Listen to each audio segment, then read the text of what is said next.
जिन्होंने कभी क्रिकेट नहीं देखी होती बस वर्ल्ड कप में वो एक्सपर्ट हो जाते हैं. It's funny. I enjoy those characters actually.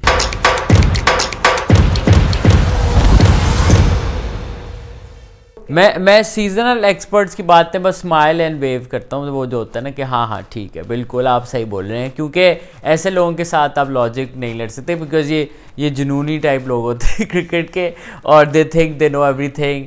And cricket is so unpredictable that you can't really know anything, you know. So I like the unpredictability around it. I do not you know, but हाँ, हर कोई बच्चे से लेके बूढ़ा सब जिन्होंने कभी cricket नहीं देखी होती बस वर्ल्ड कप में वो एक्सपर्ट हो जाते हैं. It's funny. I enjoy those characters actually. क्योंकि मैं कराची में रहता हूँ and Karachi has been my home for more than 20 years, तो I feel like I will always root for Karachi unless Dadu की कोई एक दिन टीम आ जाए.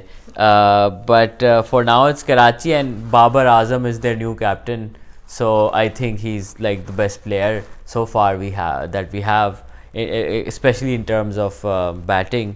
तो वो मुझे I think I find it exciting कि वो that is a good team to root for.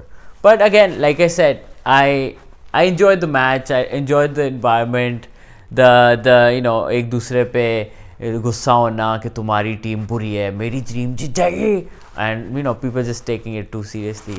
It's funny, and that is how I enjoy it. मैंने बहुत पहले क्रिकेट देखना छोड़ दी थी, क्योंकि जो obviously in the past Pakistan की परफॉर्मेंस बहुत you know, we have had controversies and match fixing and disappointments. तो उसके बाद मैं cricket I think 99 world cup के बाद स्टॉप वॉचिंग. सो मेरे लिए अब you know, रीसेंट पाकिस्तान की परफॉर्मेंस की वजह से थोड़ा बहुत वापस इंटरेस्ट आ रहा है.